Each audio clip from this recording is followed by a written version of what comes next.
Hi,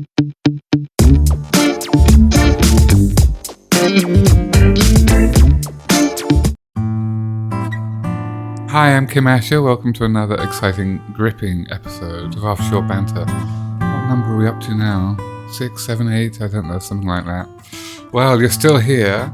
Welcome. Anyway, if you enjoy this content, like, subscribe, all that stuff. Right, let's get to it. This is the story today of the worst ship I've ever been on. And from previous episodes, you might think, well, you know, Kim, she's been around the block a bit. Therefore, you would expect the story to take place somewhere like Nigeria, Angola, Congo, you know, one of the tourist spots of the world I've worked in. But it's not. The worst ship I've ever been on is, funnily enough, in one of the countries with consistently the highest standards of living, the happiest places to live, high on everything that's good in the universe that a human being wants to have a nice environment. Denmark. Now, I used to live in Denmark, love the country. So for any Danish people out there watching this, heja Danmark, det er lang tid siden jeg har boet i Copenhagen. Nu jeg har glemt most of min dansk. So, but anyway, jeg elsker Denmark. Heja. Sorry, that was just me saying hello to Danish people in my bad Danish.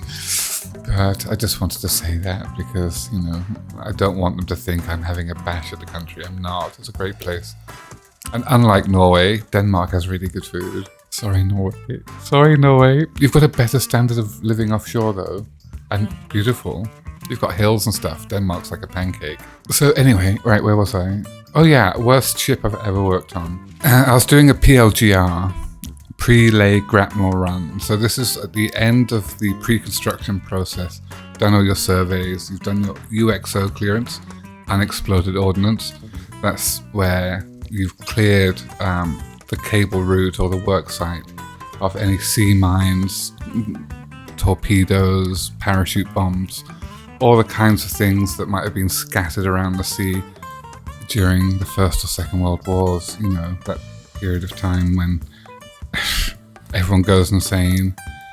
But anyway, so there we are, still decades later, cleaning up all of these things. And do you get lots of UXOs? Yes, you do, particularly in places like the Baltic, in the North Sea, the Channel, a lot of places around the world. You get at least a handful of potential targets that have to be detonated on pretty much any site I've ever worked on. So it really is a significant issue. Even now, it's still some stuff from the First World War over a century later. I think, is it in the South Baltic, off Polish waters, they expect to find a bunch of mustard gas shells, artillery shells that were dumped there, containing, you know, super concentrated chlorine formulations that are literally designed to, you know, kill people, chemical weapons. So in some parts of the world you get these, you know, like off the coast of like the Netherlands and stuff, you get these parachute bombs that have an aluminium casing that are packed with high explosives, which are really hard to detect because aluminium doesn't have such a strong ferromagnetic signature, all that kind of stuff. Sorry, digressing, technical stuff again. But the bottom line is, you've gone through, you've used multi-beam, sub-bottom profilers, magnetometers, whatever it is you've used to identify all of these different things along the routes that you're going to be constructing on. And then you go and blow anything up that you think needs to get blown up. And then at the end of it, you're almost ready to lay a cable on the seabed. But before you do, it makes a lot of sense to do a thing called a PLGR, pre-lay grapnel run, where you get a small ship, normally like a tug, anchor handlers are best, and you just drop the steel cable into the water, and on the back of the steel cable there's all of this kind of like metal stuff, and it could be a row of grappling hooks, or like a mattress of like heavy chain links or something like that, all woven together. Something that has a wide surface area that you can just drag along the seabed and just make sure that anything that's there just gets swept out of the way. So then you're in a good place to go to get your clearance certificate, and you're authorized to lay your cable. A PLGR is really a basic job. You just need a vessel that can follow a track and a bit of steel, and you drag it on the seabed. That's it. Not difficult work, and therefore it's often done by relatively low-cost vessels, maybe a bit older companies that are bidding very aggressively to do it, all that kind of stuff. So that's definitely one of the areas that on a construction project you know, quite often are pinched by the penny pinchers into not necessarily the best, but just an effective solution. But on this occasion, and look, this company has actually gone bust. It's gone bankrupt. So even though I have a policy of never naming companies, projects, people, vessels, anything like that, in this case, I actually could name the company. However, I'm not going to. Not because of that company, because honestly, they deserve all the bad publicity they could possibly get, even though they're history now. But for any contractor that subcontracted to them, it might be a bit embarrassing for them. And some of those might still be my clients from time to time. And we all sometimes end up with a bad subcontractor, don't we? So I was sent out there. I'm trying to remember who sent me out, whether it was the cable company or was it the main developer? I honestly can't remember who sent me out there. It was no, because it wasn't, because it was anyway, can't remember. But I found myself, oh, that's really annoying now. Oh, I know, it was the EPC, it was the main contractor that sent me out there. That's right, I remember now. Because we had 4 clients on this vessel, which for a PLGR is really excessive. I mean, the crew was only about 8 people.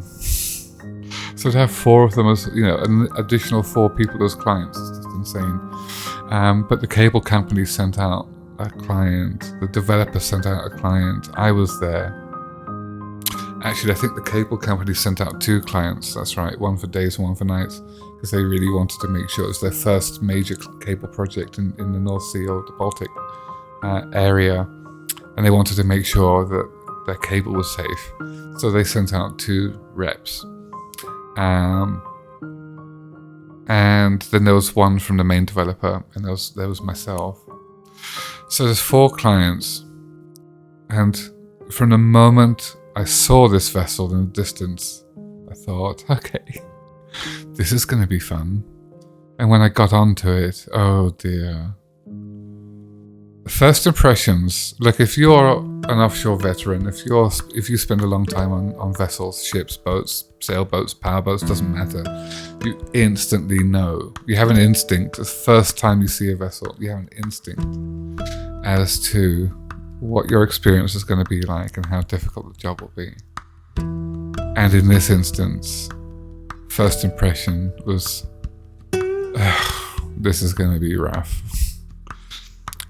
From a far distance, it looked like a decent anchor handler. A bit older, but okay. But as soon as you got a bit up close and personal with it, you could see everything, like the Panama chocks, which are like the small oval-shaped holes that the lines, the rope will run through and stuff like that. The way the line management was, the ropes were, you know, on the deck. Paint, corroded paint and all that kind of faded paint. It wasn't just corroded, it was faded. And all of that stuff, everything, all the housekeeping of the vessel was just terrible. And that's always a first indicator. And then you get on board and you go into the accommodation block, or you head up to the bridge, and you're looking around and you just see, you know, bins aren't clean or haven't been emptied, so garbage is piling up everywhere. And there's a smell. Like, the smell is the first thing that gives you an indication how clean the vessel is or not, how well it's been looked after. It just had this brackish, like, ugh.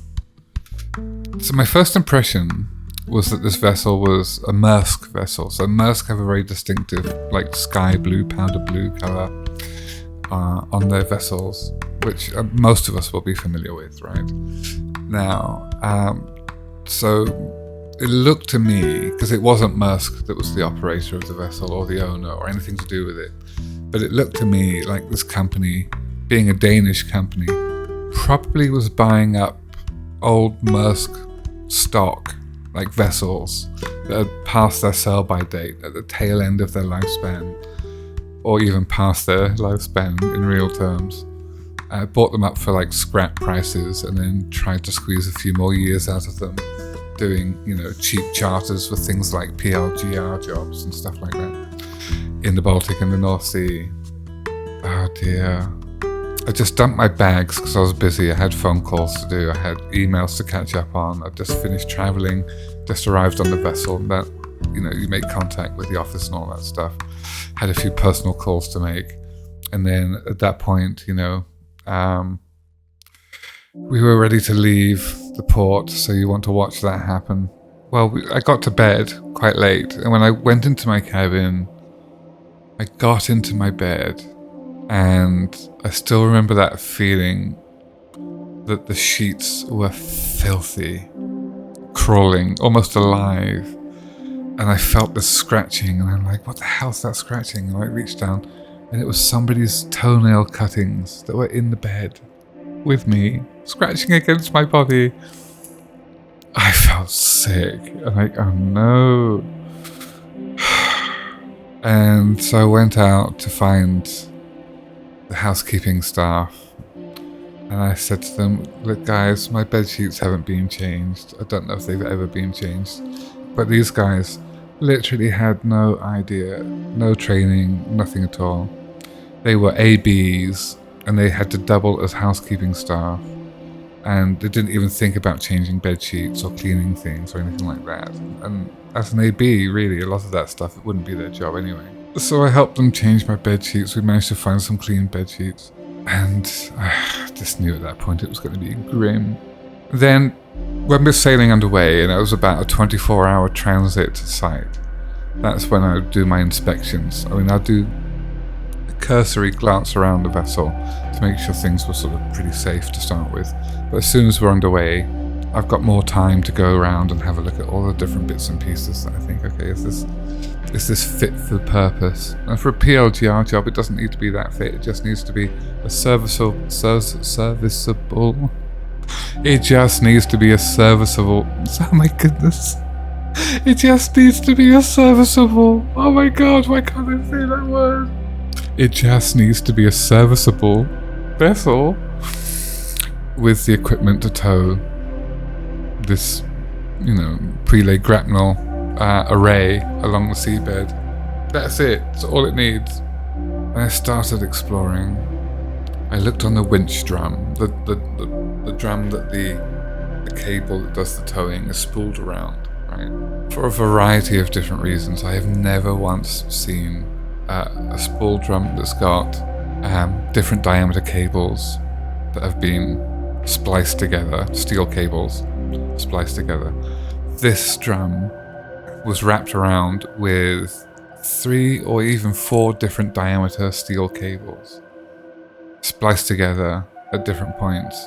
I think one of them was spliced, and it was 4 different cables because it had 3 connections in it. So one that was spliced, and then 2 that just had like rigging that was connecting the 2 different types of cable. And I looked at that and thought, that is terrible. You can't deploy a tow line that's 3 different diameters of steel. And then also looking at the cable, it was like there was no grease on it. It was dry as a bone, and it was corroded. Like a lot of the cable was really corroded. And I looked at it and thought, this cable is not fit for purpose at all. This entire winch drum is not fit for purpose. And I went up to the bridge and said, can I see the certificates for the cable that we're going to be used for doing the PLGR? Because I've just had a look at the winch drum. You've got several different diameters of cable on that thing. Not acceptable. It's not normal practice at all. And looking at the state of the cables, they look ancient. They don't look well maintained. There's no grease on them. There's nothing at all. This is a really bad looking array, and we don't have to have, you know, super high standards, but we have to meet minimum basic safety standards. They went silent. There was like the captain and the chief mate.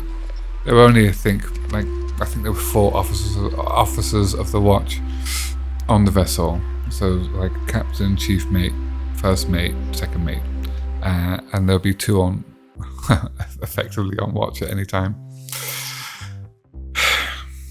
Like, who does this person think they are, asking these questions? And I had a few other questions as well about the state of different things. Like, I think there was a fire extinguisher that was well past the expiry date, which I noticed, which just made me, you know, once you start peering underneath the rug and seeing the dirt there, you start looking at everything, because you can just know that everywhere you look, everything's going to be terrible. There was some correspondence backwards and forwards between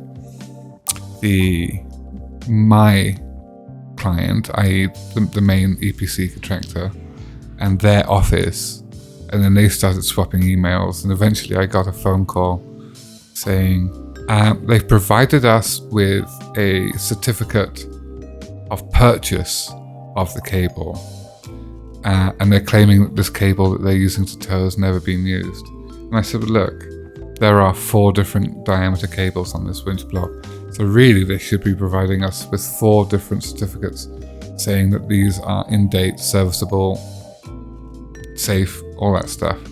And they said, well, they're claiming that even though the cable is old, it's never been used, and therefore the certificate of purchase covers it. And I said, do you buy that?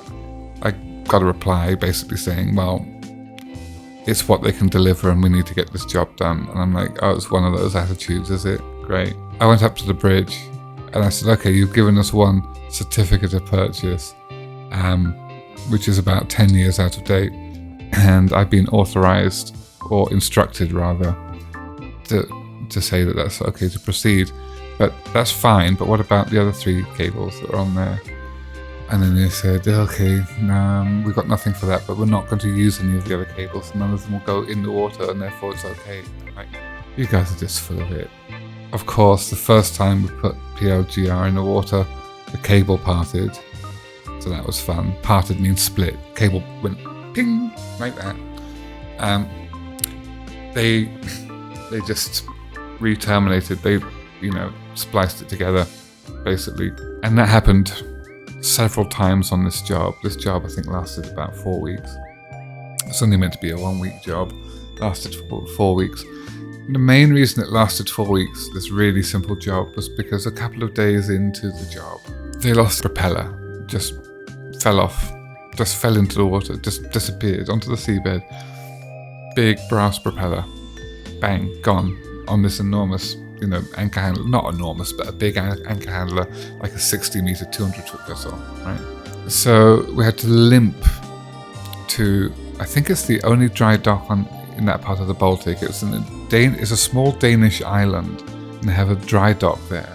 So we went to this dry dock, we limped in there. Luckily they didn't have any other vessels in at the moment, so we proceeded to go to this dry dock and went in there. And I hate being in dry docks, because any time, if your accommodation is still on the vessel while you're in dry dock, any work done outside the vessel just resonates through the steel hull, and it's just this metallic drumming all the time, like chipping paint. It's the worst sound in the world. Oh, that chipping gun, all the time, all the way through the hull. So the bottom line is, we stayed in this dry dock for 2 weeks. While the propeller was basically being put back on. They got another small vessel to go out. They managed to log the position where the propeller was lost, and a small dive vessel went out and was able to recover it. So that was all well and good. We had to wait a few days for that, and then they managed to get the prop back on. But that took a couple of weeks because they had to get equipment. The dry dock wasn't ready for us, and there was a lot of waiting around. Hurry up and wait. Stand by to stand by. The good thing was that on this island, which was quite small, Although it was quite weird. It felt a little bit like A Fistful of Dollars, where you've got two ends of the town sort of thing. My understanding is that this island had two villages on it at opposite ends of the island, and one end hated the other end, and there was some sort of blood feud going on. It was a bit weird. It was the Danish equivalent of, Deliverance. But, the people we came across were lovely, like most Danish people are. But there was a bar just up the road from the dry dock, and it was literally the only thing on the island except for this small convenience store, like a small supermarket, very, very small. For a supermarket, it had just enough basic provisions for the people on the island to live. Not much variety, but I was able to get some of my favourite Danish food. It's hard to get outside of Denmark. Some of the good Danish cheeses and marinated herring and all that kind of stuff. So I enjoyed that for a few days. But of course we found ourselves in the bar every night. Of course, swapping stories like this story, right? Offshore banter. A couple of weeks of that. We're getting land sick. Forget seasick. We just wanted to get back out there and finish off this job at this point.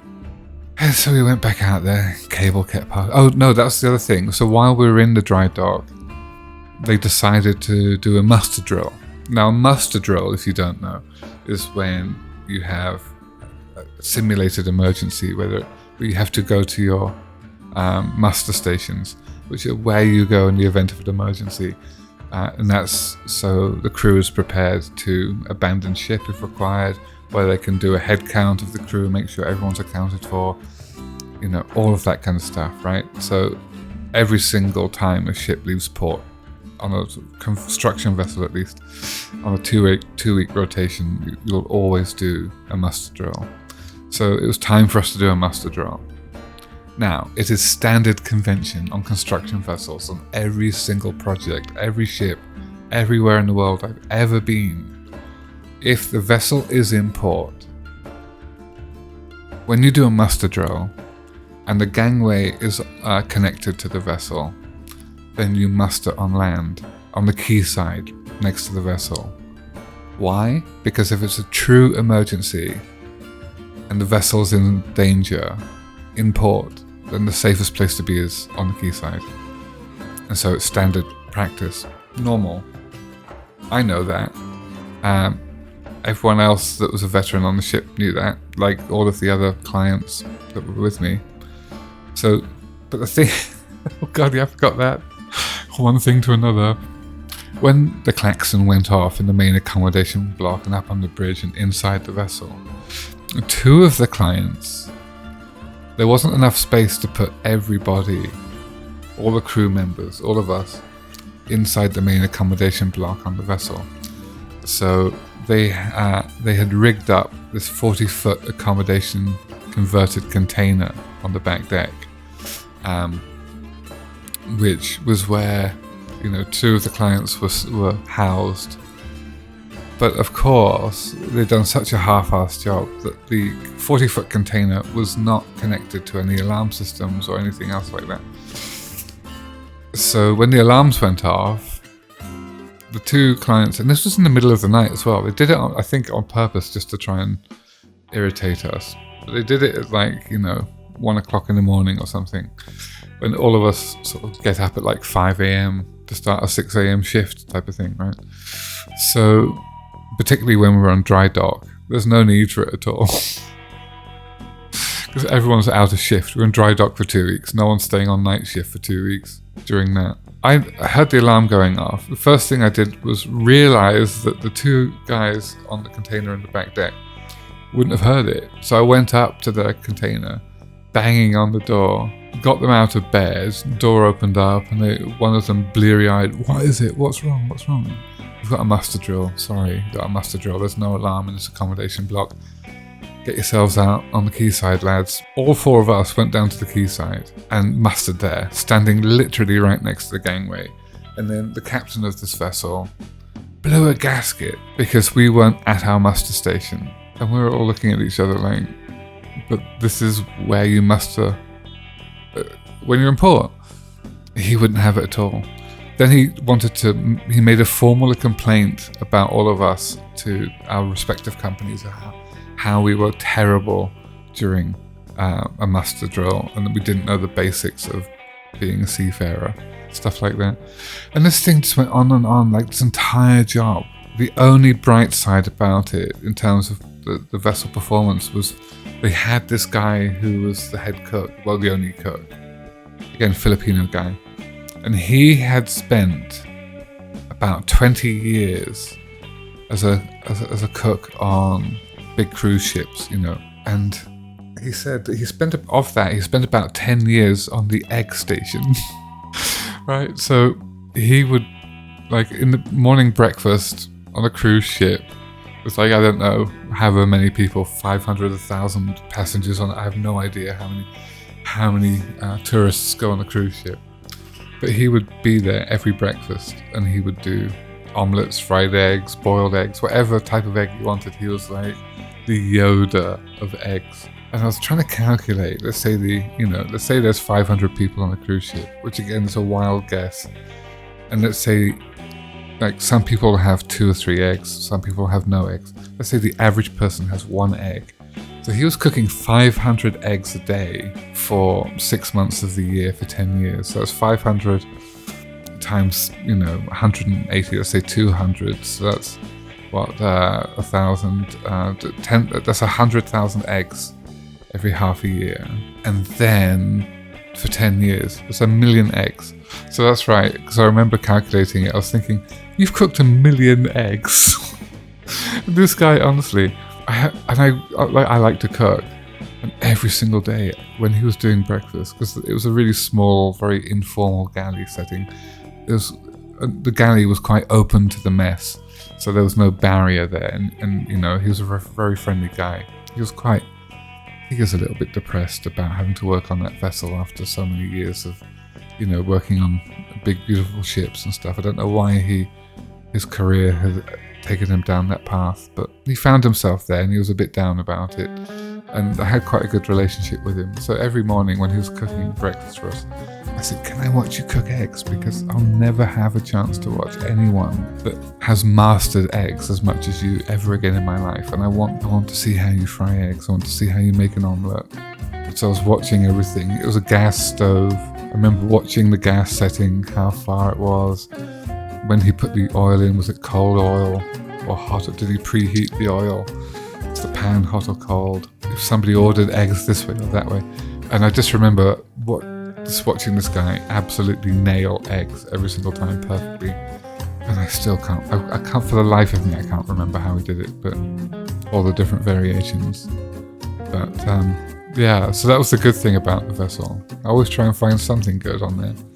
After all, it is your home while you're there. And the other thing that really irritated me, about halfway through, obviously we had to get some fresh provisions on board. So we had this delivery arrive of, like eggs and milk, and cheese and meat and stuff like that, fruit, vegetables, all the usual sort of fresh produce arrived. You can always tell the quality of a crew and of a ship, and it starts at the top and works its way down, right? If the senior management on the vessel is bad, same as a company, then the culture of that company is terrible. Without a shadow of doubt, it starts at the top. All of the good ships I've been on, when you get a delivery of fresh produce, if you're up and you're not working and you're available, all hands on deck, you all go out there and you lug boxes together. The clients, the captain, everybody. If you're not on the bridge, if you're not in an active role, if you're not involved in operations, if you're not sleeping, you drop what you're doing and you go and help with the supplies. Several pallets of fresh produce arrived on the back deck, and the captain, the chief mate, and the second mate, second officer, first officer, second officer, whoever it was, 3 of the marine crew were doing nothing on the bridge. There was also a couple of Danish ABs as well, I think, and then there were like, everyone else was Filipino except for the clients. Of course, as soon as I saw fresh supplies had arrived, I put on my PPE, went down to the back deck, put on some gloves, standing there, and I'm like, right, let's help. And I started moving boxes around, and it was raining. I remember it was raining. I definitely remember getting wet. I I was the only person that was helping. There was like 2 Filipino guys that had to move these pallets of fresh produce, and I mean stacked high, big, high pallets filled like several tons of produce. And my first thought was, well, where's the captain? Where's the chief mate? Where's the second officer? Where are the other clients, for that matter? About a quarter of the way through this process, knowing that they were up there on the bridge, I just walked up to the bridge, climbed all of the stairs up to the bridge, opened the door, and I see them all there, sitting, drinking coffee, looking down at the 3 of us that had been lugging all of this produce around. And I just laid into them. I said, what the hell do you lot think you're doing, sitting there drinking coffee, talking crap, while we're breaking our backs down there, making sure that we've all got supplies enough for all of us to eat for the next few weeks? Is that how you think a ship should be running? You should be ashamed of yourselves. If I, as the client, can do it, you should be down there mucking in with the rest of us. I'm absolutely embarrassed to be on this ship if this is the type of shipmates I have with me. And I went back down, carried on, and they still didn't come down. I was fuming. That sort of thing irritates me. I've always been the sort of person, the more junior you are, the harder the work is that you do, the more physical, the dirtier, the more I respect you. It takes real commitment and guts and determination and expediency to carry on doing that kind of work day in and day out, regardless of the conditions or the elements or how laborious it is or what risk you put yourself under. Those are the people I really respect. And the more senior you are, the more you need to be able to justify why you're as good as you are and doing the job that you're doing. And when I see that kind of thing, it irritates the hell out of me. So, didn't forget that. That was like the worst ship I was on. It felt unsafe. Oh god, there was also that... This happened twice. We're literally in transit at night in the Baltic. I went up to the bridge, just starting my shift.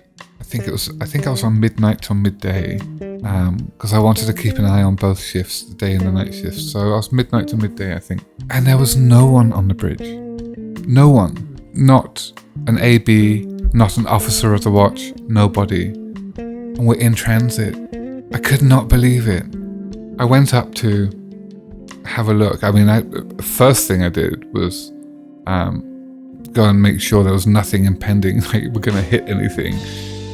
Really was worried, genuinely worried about the safety of the vessel and the safety of anything else in the water around us. Then, I think, if I remember, I pulled the alarm. I just pulled the alarm on the vessel, like everyone must. Why not? And I think it took 3 or 4 minutes before anybody came up to the bridge, and the person came up to the bridge was the captain, but he was asleep. You could see that he had just pulled himself out of bed. And it was about another 5 minutes after that before the officer that should have been on watch turned up to the bridge. He was dressed, I'll give him that. I could not believe it. Could not believe it. And there was another time after that. Of course, I dressed them down and I escalated it as hard as I could back to the beach, back to the office. Wrote a full incident report, all of that kind of stuff. They promised to buck their ideas up.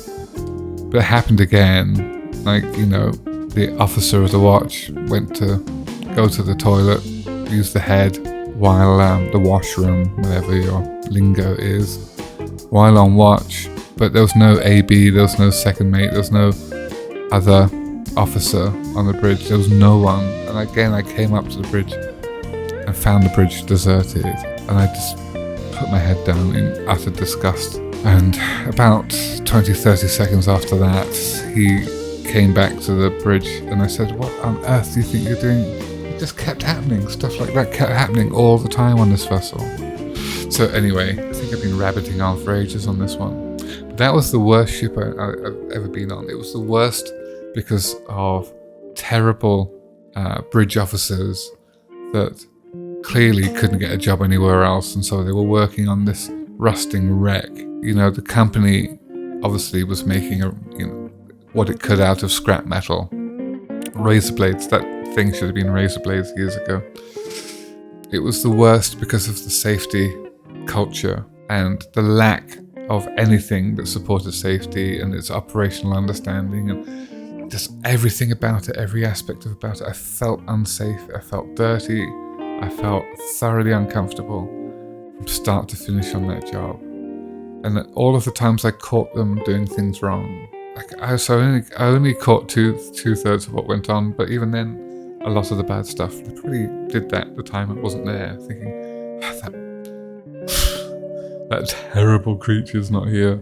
Let's do the bad stuff now, so we won't be seen. Anyway, it was only a few months after I got off that vessel, I heard they went bankrupt. And I positively celebrated knowing that such an unsafe operator was out of the market forever. So there you go. That was another episode. The worst vessel I've ever been on. Surprisingly in Danish waters. Thanks for joining me on this episode. I hope you had some fun here. If you're on watch, if you're at sea right now, don't do what those idiots did. Maintain a good watch. Keep your eyes peeled, sailor. Anyway, no, but seriously, if you're on watch, if you're away from home, if you're at sea right now, have a good watch, stay safe, be a good shipmate, look after those around you, and everyone get home safely. Lots of love. Bye.